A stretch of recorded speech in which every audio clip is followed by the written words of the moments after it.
Welcome, everybody, to Dead Talk Live. I'm your host, Viz, and I want to welcome all of our viewers. Thank you for tuning in tonight. If you're joining us for the first time and want more information about our show, please visit us on the web at deadtalklive.com. You want to be a part of our live audience? The show airs Monday through Friday, 9:30 p.m. Eastern U.S. time on YouTube, Instagram, Facebook, Twitch, and Twitter.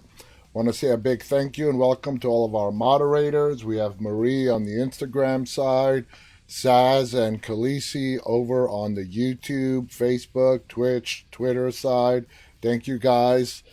Say hello to some of our viewers. Lindsay Sparks is our viewer tonight, our regular viewer, all the way from Canada. Lisa Wilhelm is also with us on Facebook.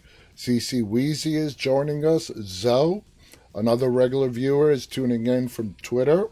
Welcome, Zoe. Niza is joining us on Instagram. Yusin is joining us from Venezuela. Leonardo Lima is also joining us. Andre Keko. Thank you guys for tuning in tonight. Hope you could spend the next hour with us as we talk all things horror. And we have a guest announcement to make. A week from tonight, we are going to be having Sophie Guest. Sophie Guest is a up-and-coming actress. She's just 15 years old, and she is going to be starring in the highly anticipated series that is being released this weekend on Amazon. In fact, that is going to be the first story that we discuss today. And like I said, Sophie Guest from the highly anticipated Amazon show being released this weekend called Them will be our special guest live right here on Dead Talk Live a week from tonight, starting at 9:30 p.m. Eastern. So that is going to be a treat. Make sure you tune in for that. Want to say hello and a welcome to Kai, who's joining us on YouTube. Welcome, Kai. Welcome to Philip, who's also joining us on Facebook.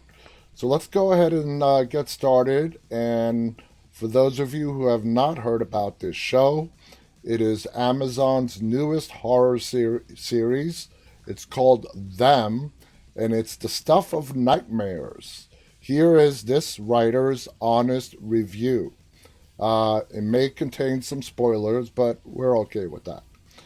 Within the first 5 minutes of Amazon Prime's new series, Them, I can sense that something is horribly wrong.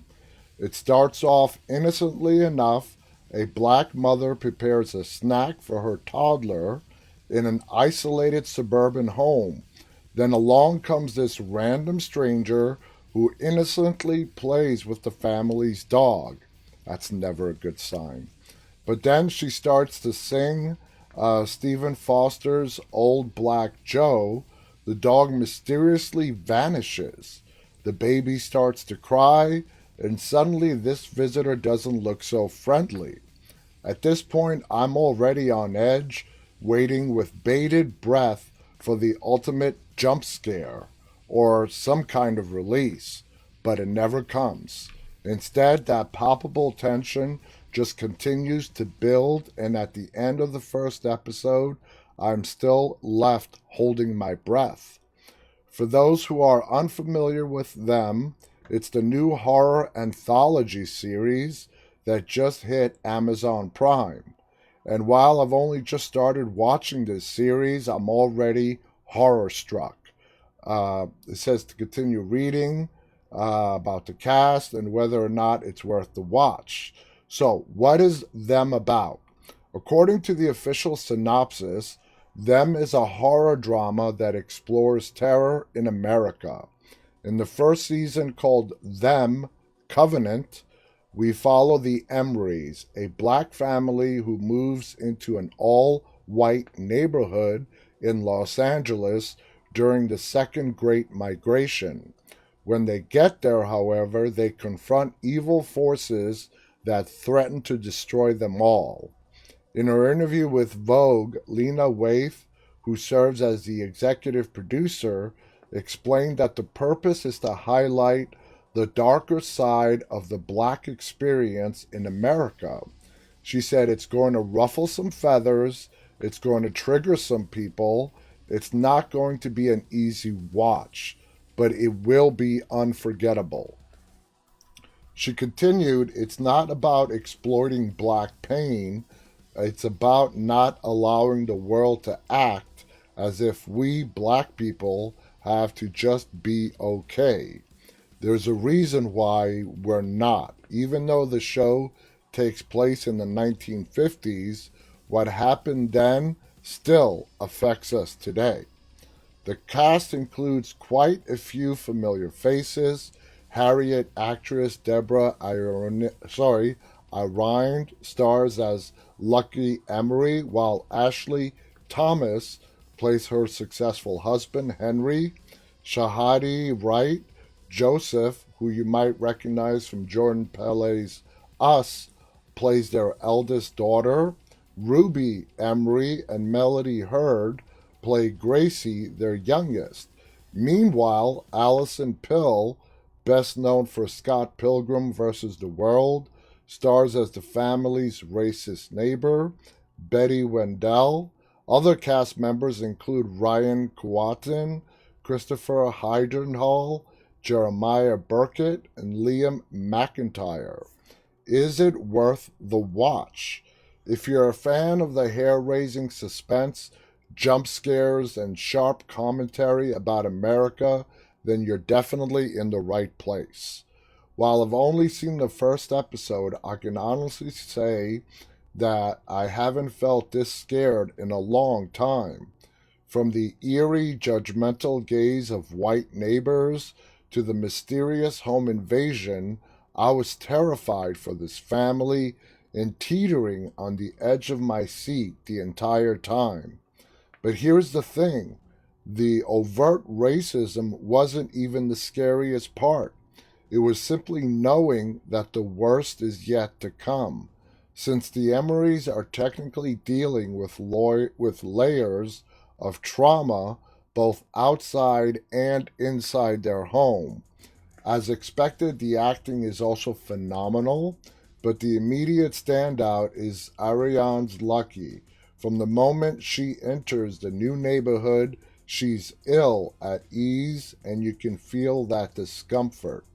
You can feel her paranoia when she sits up at night with her loaded gun, and her anger when the neighborhood wives try to get under her skin.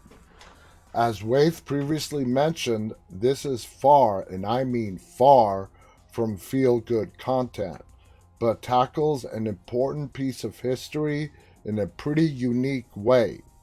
That sense of impending doom will definitely have your heart racing from the start, but this also strikes me as the kind of series that'll get viewers thinking about America's flaws and racism towards the black community. Come this weekend, I know that I'll be watching with all the lights on, of course. So, with nail biting suspense and thought provoking commentary on racism, them will actually remind you of how terrifying the real world can be. So, there you have it, summed up nicely. I'm going to definitely watch it this weekend. We are going to be having one of the stars of the show, Sophie Guest, a week from today to hear about her experience. Like I said, Sophie is an up-and-coming actress. She's been around for a while, but she's just 15 years old. So it's going to be a great to get her perspective on acting, what's it like being an actor on the show, and everything else in between. So make sure you tune in for that on Friday, a week from today. And this article is absolutely correct. I've always say on this show that the real world is a lot scarier than anything we can see portrayed on our television sets or in the movie theater. It really, really is. If you just break it down, I think what makes it different for us when we're watching a horror movie, whether it be at the comfort of our own home or at a movie theater, which even there you're not 100% safe, but we're not going to get into that. But, you know, the entertainment factor comes that you're watching, at least most people know, that they're watching fiction. Okay? When you're watching the cable news or your local news and you see all the horrible stuff that's going on in the real world, it it it is, in my opinion, way worse. But I don't know if we just become, so used to it by now that it doesn't strike us as it should. But anyway, I always said it and I'll continue saying it. The real world is a lot scarier than any movie we can ever watch. Khaleesi writes, definitely cannot wait to watch them. CC writes, this is going to be good. I'm ready to watch this series. Zoe on Twitter writes, I really wanted to watch this now, but I don't know.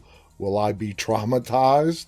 Well, give it a shot, you know? Remember, well, I was going to say it's fiction. This story is fictional. This is not based on true events, but the overall theme of what it's trying to tell is absolutely true back in 1950s America. So, yeah, that's what the author of this article is trying to portray and tell us, that these are events that took place, the events of this particular family, and their story is made up, but the world that they're living in was absolutely real. And here we are in the year 2021, and we're still dealing with an America where we're fighting racism. The the fight is not over, not by a long shot. So, Lindsay Sparks writes, we'll definitely check them out for sure.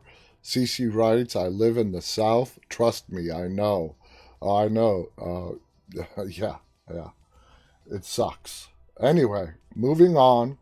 Let's see. Before we get to that, Screen Rant did an article on why they think Negan returned to Alexandria. I gave you my opinions when we reviewed the episode this past Monday. Let's see what Screen Rant has to say. The Walking Dead Season 10, Episode 22 saw Negan make a huge decision that could have consequences. Here's what this means for his Season 11 story. Negan, of course played by Jeffrey Dean Morgan, made a huge decision in the finale, one that could have major consequences for the future of the AMC show. Despite the risk, the character has elected to remain in Alexandria rather than remain banished. Good for him. Which goes against Negan's original comic book ending. To get rid of Alpha, Carol made a controversial choice to let Negan out of his cell in order to gain acceptance from the community. Negan killed Alpha for Alexandria. And, they make a great point right there. And I got to pose this question to you guys. Negan knew he was let out for a specific purpose. He really wanted to at least start to become a contributing member to Alexandria. You think if we take that out of the equation, do you think Negan still kills Alpha? I don't think so. We all saw that look on his face when he sliced her throat open. He felt remorse. He did not want to kill her. Now, whether that's just the new Negan who's not, kill first and ask questions later. But we all agreed on this when we discussed it a lot, that he really felt he liked her. He really liked her. And I don't think it was in the sexual sense, even though that vision of those two naked together is forever seared in our brains right now. He respected her to some degree and her vision towards the world. So if we take out the whole aspect of him being let out of that jail cell for the particular purpose to get rid of Alpha, if we remove that from the equation, does he still kill Alpha? I think not. That's my opinion. Afterward, the main characters didn't lock him up, but they didn't exactly forgive him either. His situation was further complicated by the return of Maggie, who understandably was frustrated at the sight of seeing him walk around free. When she came back, she was told that a verdict regarding Negan's fate had not been reached yet. That finally came in The Walking Dead, season 10, episode 22. Here's Negan. To his disappointment, Carol banished him from the community and forced him to go his own way. At the end of the episode, Negan defied Carol's order and returned to the settlement with that awesome line telling Carol that if she doesn't mind to have somebody go back and pick his stuff up. In response to seeing him again, Carol said that she did it so that her conscience would be clear if Maggie were to kill him, which she believes will happen now that he's staying.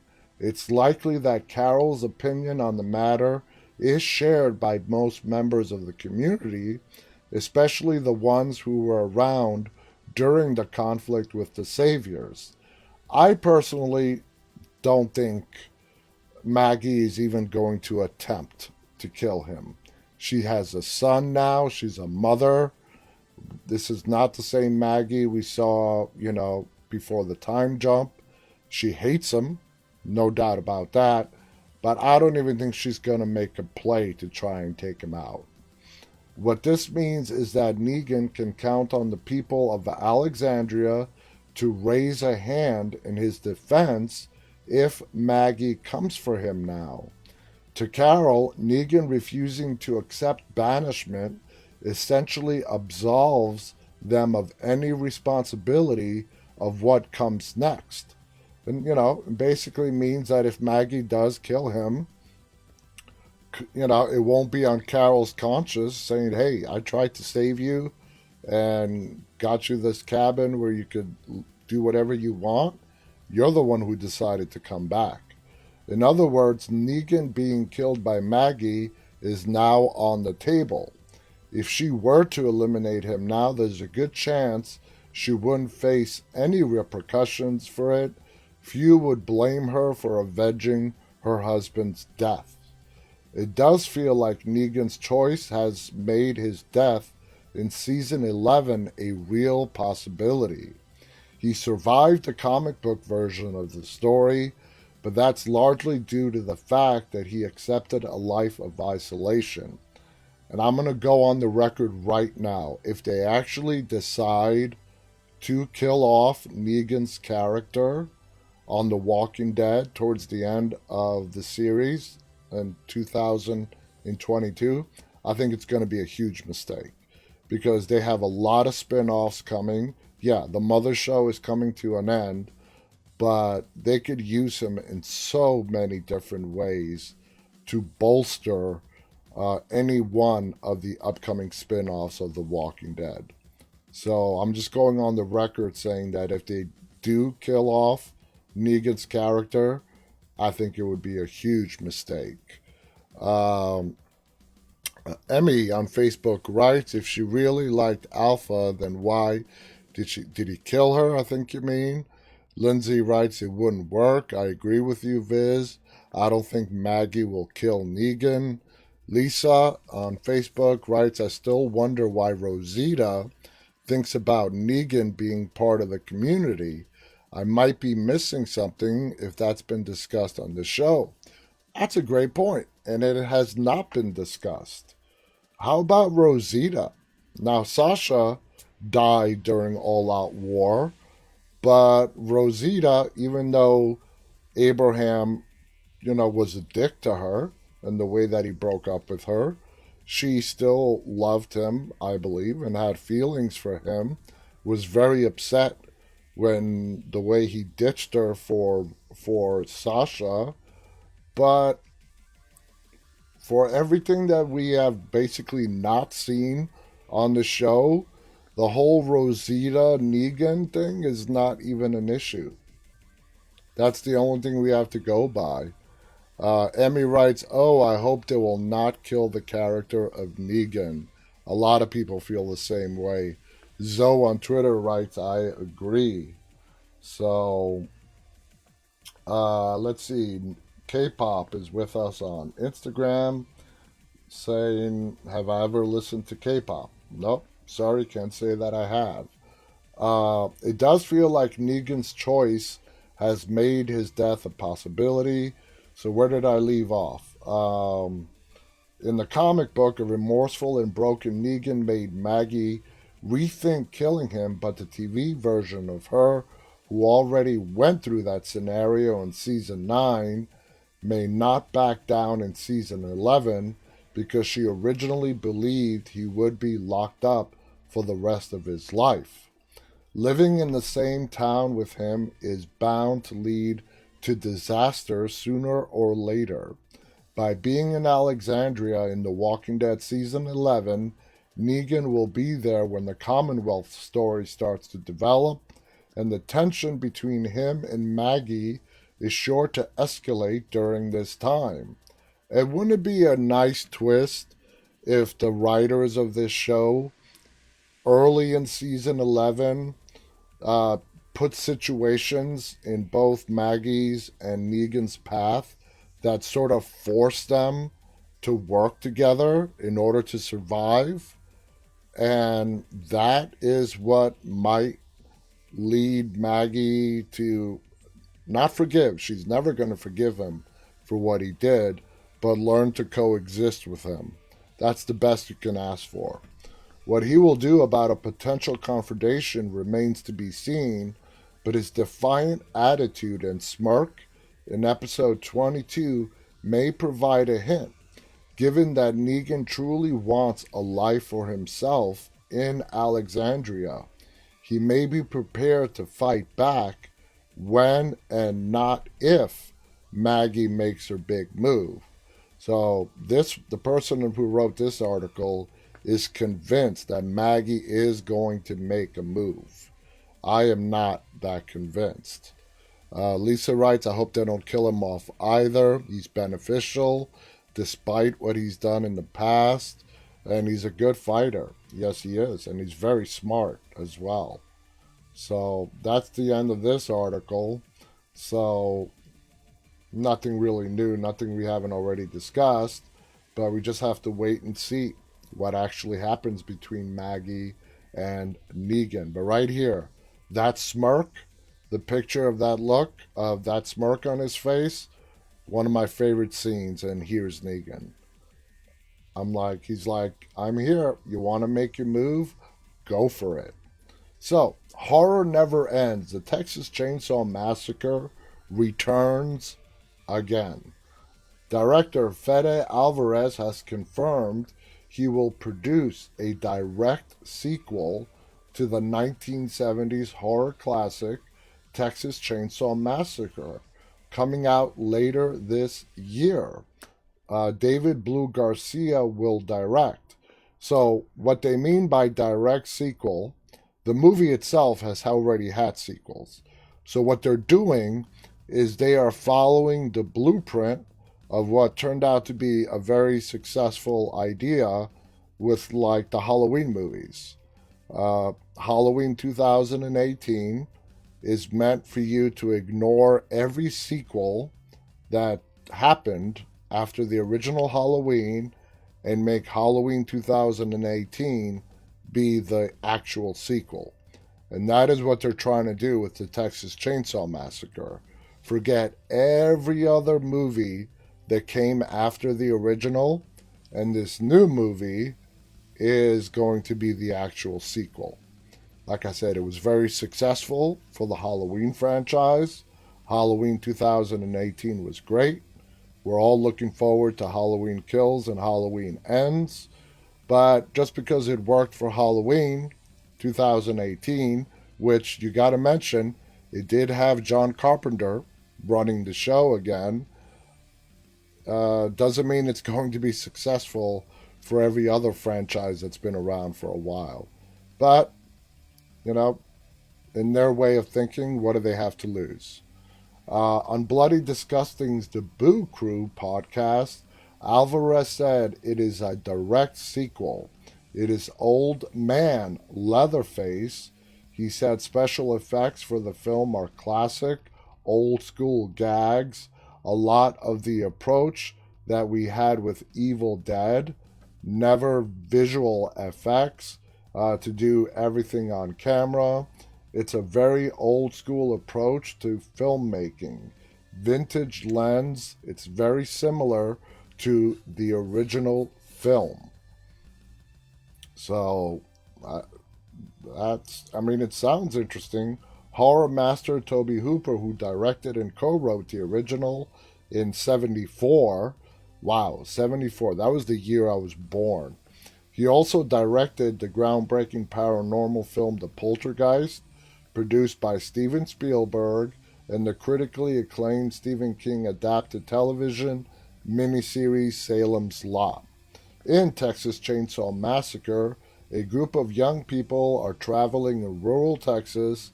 They take a detour, leading them to fall into the clutches of a demented family of cannibal killers, the Sawyers. As they fight to escape, they are hunted by Leatherface, a chainsaw-wielding psychopath who wears the mask of human skin. Leatherface mask has become an iconic villain image in cinema. The film spawned 7 sequels. Leatherface from 2017 is the most recent, and prequels as well. Alvarez, a Uruguayan filmmaker, is a director, writer, producer, and editor. His feature film directorial debut was the 2013 remake of Sam Raimi's horror classic Evil Dead, which was really good. I liked the remake of Evil Dead.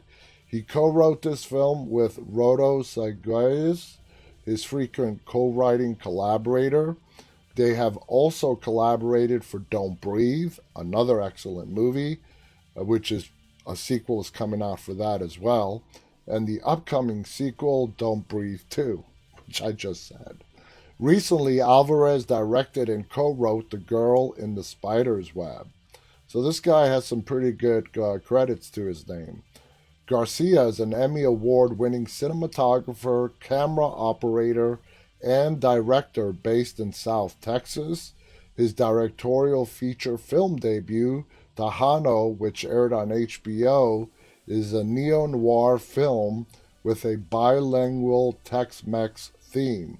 It follows the harrowing journey of a young farmhand so desperate for money for his ailing grandfather, he reluctantly agrees to smuggle drugs across the Mexico-U.S. border for a cartel.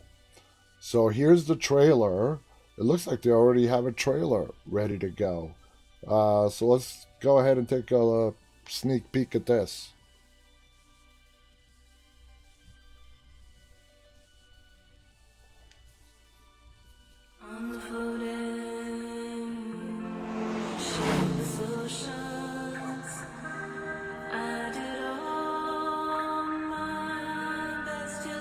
This is the... Okay. Tell me how much you love me. How much? That much. That much.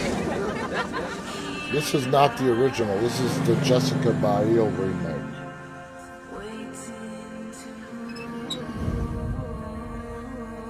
Hey, are you okay? This is the Jessica Biel remake, which was good, but not the original. I'm gonna have to call the cops, I guess. How many of you guys have seen this remake? Excuse me. I'm a big Jessica Biel fan. I think she's a great actress, I just saw something. and she's really has produced some amazing That's stuff. it. If somebody's out there, just come on out. What is that? The hitchhiker. What were they all doing here? What the hell are you doing in my house? You gonna die.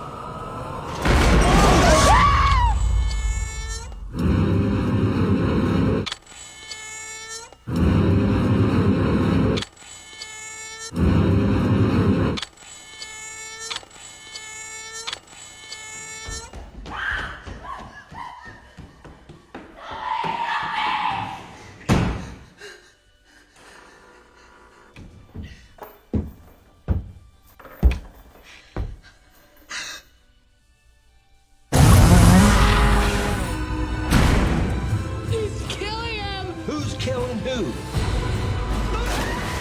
What's wrong with you people? Oh, my.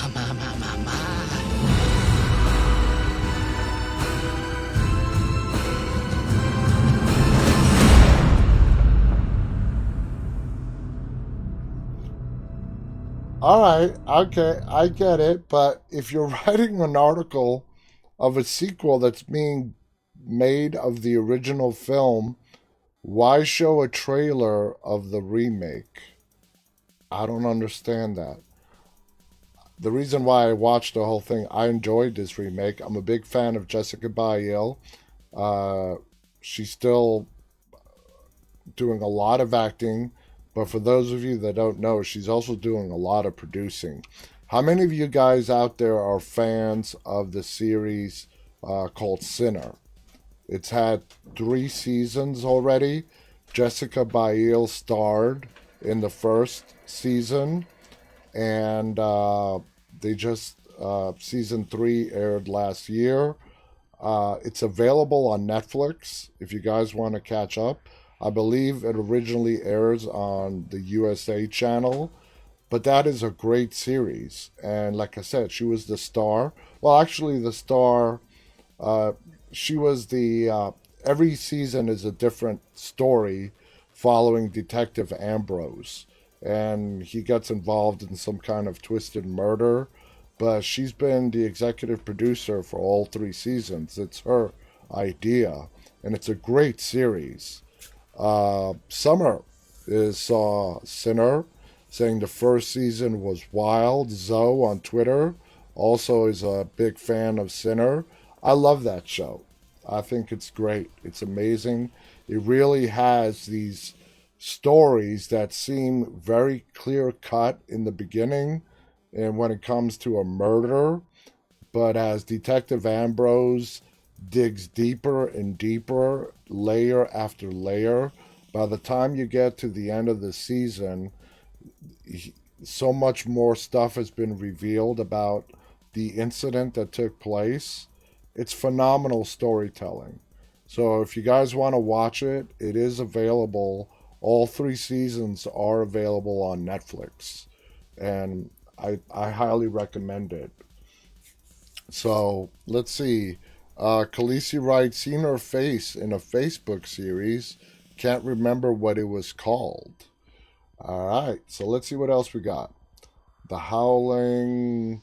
All right, the best free horror movies that you can watch on YouTube right now. For those of you that may not know, Google Play is a pretty top streaming service for movies.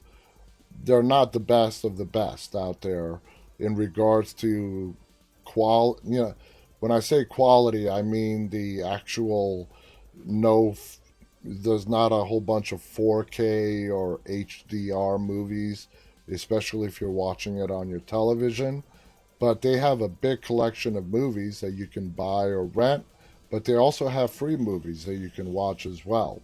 So here are some of the best free horror movies that you can watch on YouTube right now. And it's actually YouTube, but it's through Google Play.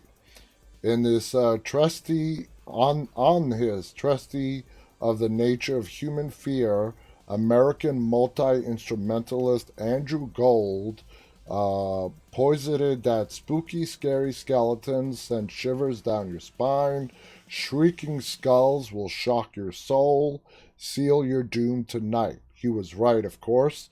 Spooky, scary skeletons can, as a rule, be counted on to sneak from their sarcophagi and just not let you be. But what if you're not close to the sarcophagus? What indeed if bags of bones are to your eyes a terror the best categorized as merely semi-serious? Wow, that was extremely difficult to read. That was almost like a poem. Anyway, here are the movies that are free on YouTube that if you guys want to check out. First one is Cube, Nosferatu the Vampire. Let's see, Troll Hunter, Dead Snow 2, Red versus Dead, Black Christmas, and that's it. Those are the best of the best that are available for free if you guys just want to watch something on Netflix. So, let's see. Blumhouse, the nice production studio that has given us plenty of good horror flicks, plans Conversion Camp Horror. And for those of you guys who don't know what conversion therapy is, it is sad to say that there are places like this that are actually operating. I do not believe that they're legal, so they kind of skirt the legal issue by calling it something else. But it's a place where mostly children are sent to because they are LGBT to get converted back to being heterosexual. It doesn't work. It's ridiculous. Ends up traumatizing the child for life.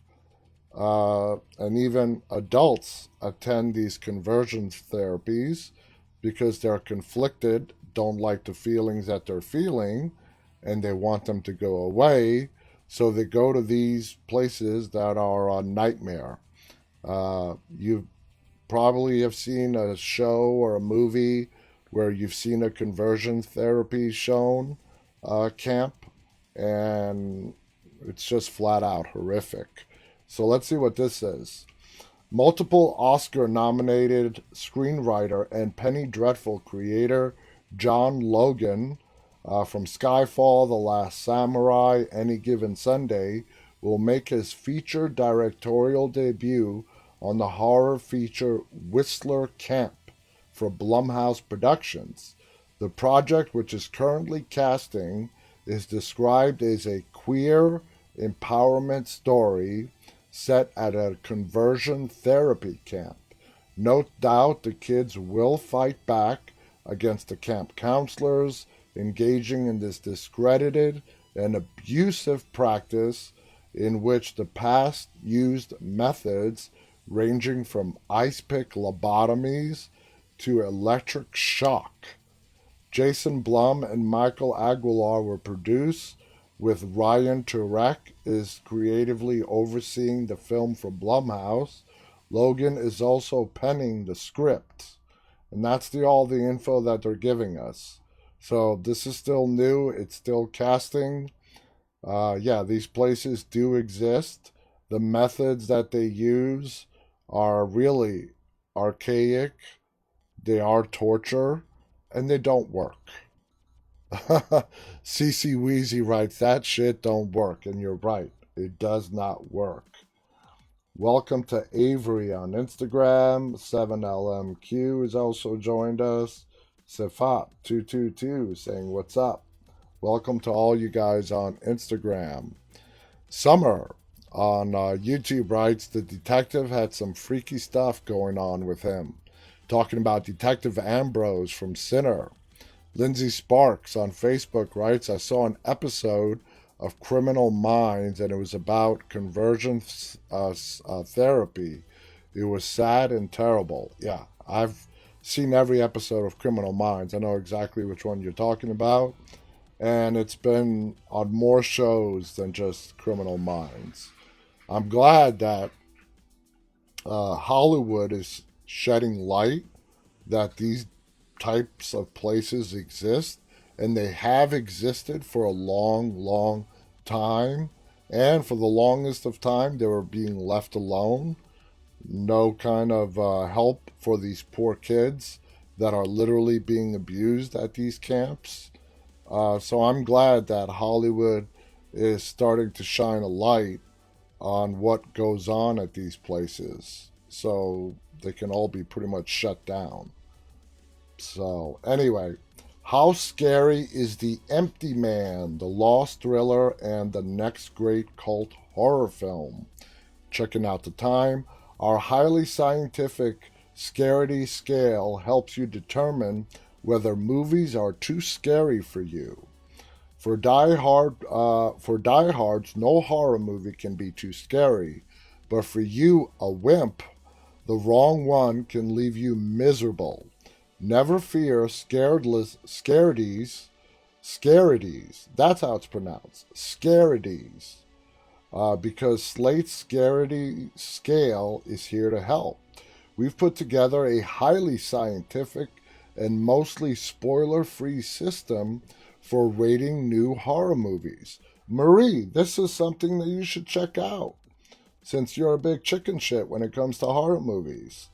Comparing them with classics along a 10-point scale, and because not everyone is scared by the same things, some viewers can't stand jump scares, while others are haunted by more psychological terrors or simply can't stomach arterial spurts.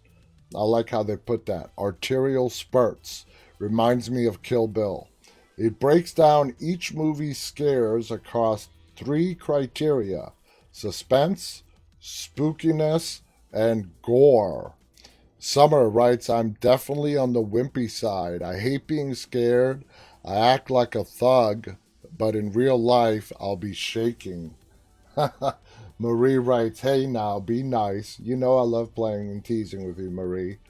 This time, The Empty Man, an uncharacterizable 2.5 hour mind screw, originally filmed in 2017, left partly unfinished, then shelved for several years before it was finally dumped in theaters last October. At the first, the story of missing hikers in the 90s, and then the story of an ex-cop on the trail of a neighbor's missing daughter, and then, a lot more than that, the movie attracted little notice initially, but in the months since it arrived into streaming in January, it has summoned a steady drumbeat of horror nerd plautists. They variously dubbed it the next great horror cult film, the pandemic horror cult classic, and the movie's profile just keeps rising. What is this strange horror epic, and more important, would it be tolerable for you, a certified scaredy? We break it down below. And here is several movies that they've put on their scale. Now, top of the list is Alien, working from the top down. Alien, The Shining, Texas Chainsaw Massacre, Jaws, A Quiet Place, The Sixth Sense, Jurassic Park. Now, come on. Is Jurassic Park a horror movie? No, it's not. Gremlins. Gremlins is not a horror movie. I love Gremlins. It's not a horror movie. Beetlejuice. Again, that's questionable. Winnie the Pooh. So basically, I know what they're doing. The scale is based on the movie itself. So starting with like Jurassic Park, they're letting you know that at this level of the scale, if Jurassic Park scared you, you should not go above this number. Okay? Same thing for Gremlins, Beetlejuice. And if you're the kind of person where Winnie the Pooh scared you, then I don't know what to tell you. I really don't know what to say. Sorry to say that The Empty Man mostly knows what it's doing with its shocks, and they are early and plentiful. You know that the thing in horror movies where a menacing figure is just standing there in the distance, then all of a sudden sprints towards a probable victim. I hate that thing. This one has a doozy in the first 15 minutes. Now, the gore scale, all right? The Saw franchise, top. If you can tolerate the Saw franchise, you can tolerate any kind of gore factor. All right. Then Texas Chainsaw, Alien, Jaws. And then we get into the Jurassic Park, Sixth Sense, which had very little gore. Gremlins, A Quiet Place, Rear Window, Paranormal Activity. They're right. Absolutely no gore. Scary as hell, though. And Singing in the Rain. There will be viscera, stabbings, shootings, decomposing dogs, hangings, you name it. This is no Saw, however. If you are fine with most slasher movies, you will probably be fine with this. Now, the spookiness scale. Top on the list, Exorcist. So, as far as spookiness goes, if you are okay with The Exorcist, then you've got the green light to watch almost anything you want to watch. Next, The Shining, The Babadook, Psycho, The Sixth Sense, and they're saying that The Empty Man is roughly on the same level as The Sixth Sense when it comes to spookiness. When it comes to gore, it's on the same level as Jaws. And when it comes to suspense, again, on the same level as Jaws. So going back to the spookiness, Sixth Sense, below that is Alien, Beetlejuice, Gremlins, Jurassic Park, E.T., and The Best Exotic, Marigold Hotel. The Empty Man's Bravura 22-minute prologue as 4 hikers deal with an accident and a very unfortunate discovery in the Bhutanese mountains in '95 had me reeling. I should not have watched that movie alone. It had been the whole movie. I would tell all the scarities to run. But there are still 2 hours to go. And as The Empty Man proceeds, it becomes quite strange mismatch of horror genres that is more beguiling than truly horrific. Haunted I am not, but that opening sequence and lots of other terrible stuff, if you have a hard time getting gory images or disturbing scenarios out of your head, this one may not be for you. Now, I'm going to use my wife as example. My wife does not like disturbing movies at all. So, I've been married to my wife for 21 years. We've known each other for 25 years. So we know each other pretty well. So I'm going to rate my wife on the scale because she's not watching. And hopefully she won't watch. She's playing her video game right now after work. So on the suspense scale, let's see. I would put her at the Sixth Sense level on the suspense. I would not put Jaws. In this list, they have Jaws above the Sixth Sense. I would reverse those two. So I would put her at the Sixth Sense on the suspense scale. On the gore scale, I would put her Gremlins. Definitely Gremlins on the gore scale. On the spookiness, Beetlejuice. Beetlejuice. That's what I would pick for her. So, hopefully she won't watch this. So anyway, the movie's called The Empty Man. I don't know where it's currently streaming or playing right now, but if you guys want to watch it, we just had a whole lesson here on what kind of movie it is. Overall, they placed the movie on the same scale as Jaws. If you combine the spookiness, gore, and all that together, it's on the same scale as Jaws. Summer writes, Khaleesi girl, after I seen the first one, I swore I was running from death. Had me tripping. Babadook. CC writes, that is spooky. That was a good movie. So it is above the scaredy scales pay grade to determine if The Empty Man is a new horror cult classic, and in any case, that's typically determined by time, not contemporary viewers. But the sheer amount of movie here manages to pack in plenty of terrible things that flip our meter well past midway in every category, so tread lightly, Frady Nation. All right, let's do a little bit of chat. Let's chat a little bit about our topic for tonight, all right? Movie monsters. I am not a big fan of horror movie monster movies. I enjoy them. I talked about it yesterday, I believe. Dracula. I love Dracula. If I was to say, if I really had to pick which, on the TV side, which is my favorite monster TV show, hands down, I would have to go with Penny Dreadful.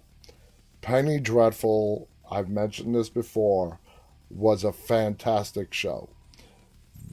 Lasted 3 seasons. They were supposed to do a whole other, I don't know how to call it. It's not really an anthology because the same story did last for 3 seasons, but they were supposed to do a second story during the 1920s in Los Angeles.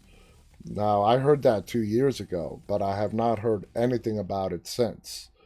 Emmy writes, same here, Viz. I'm not into monsters either. Lindsay Sparks loves Penny Dreadful.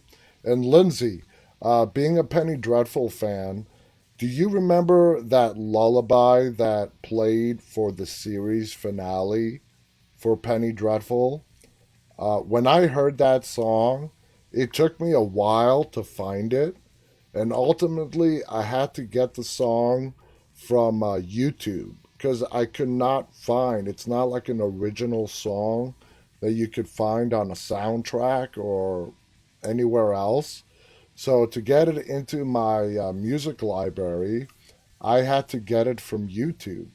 But that lullaby, I love the lullaby. And I know a lot of you have no idea what I'm talking about right now. But throughout its entire 3 seasons of Penny Dreadful, it had one opening credits that it stuck with. The last show, the series finale, went with a completely different intro, and they played a different song. It was a lullaby, and I love that song. Summer writes, I watched a few episodes of Penny Dreadful. I enjoyed it. Lindsay writes, I know the song, but can't remember the name. It's Lay Me Down. I love that song. And I'm not going to play it because, copyrights, they're not as harsh with video clips as they are with music. So the next thing I'll know, I'll play a song and then I'll lose my YouTube for a week. So when it comes to horror movies, let's see what we have. We have, of course, the Jekyll and Hyde, Dracula, Bela Lugosi, one of the originals, a quintessential and most famous movie monster, hands down, is Dracula. Transylvanian royalty. Instead of casting a British actor in the role, Universal cast Hungarian Bela Lugosi, who has forever since become famous for the role. Lugosi was amazing in it, made it his own. Dracula, subtle monster, he's a vampire, obviously, who often sought games of manipulations and world domination until he met Mina Harker. Depending on which version that you see of Dracula, Mina is, I don't know if you want to use the word reincarnation of Dracula's love, the love of his life, and that's why he becomes infatuated with Mina. Next, Frankenstein monster. And when you pick Frankenstein, not knocking Robert De Niro's Frankenstein, which was very good, but you got to go with the original and Boris Karloff. Tragic creation of Henry Frankenstein in 1931. The book is based off the movies, any TV shows and movies are all based off Mary Shelley's book. The monster shows little to no aggression. And Frankenstein is not the name of the monster. The monster is called Frankenstein's monster. Frankenstein is the name of the doctor, who was also in Penny Dreadful. The monster shows little to no aggression. The scene in which he drowns the little girl was the creature attempting to make her float like the flowers. So he's sort of like Lenny of Men. I'm forgetting the title of the book. Of Men in My. I'm having a total fart on the Steinbeck title of the film. Lenny, who kills a girl. Men and Mice. Come on, guys, help me out here. Anyway, Mice and Men. Thank you. I had a total brain fart right there. I remembered the author's name, but I forgot the title of the story. The timeline in which the monster lives is radically short compared to the novel counterpart. The creature dies relatively close to his creation, while Henry survives as well and gets away with his crimes. And then we all know that as the story gained popularity, we got to meet the Bride of Frankenstein. I loved Young Frankenstein, one of Mel Brooks' best and funniest movies. So let's see, The Wolfman. When you go to The Wolfman, a lot of people have portrayed The Wolfman.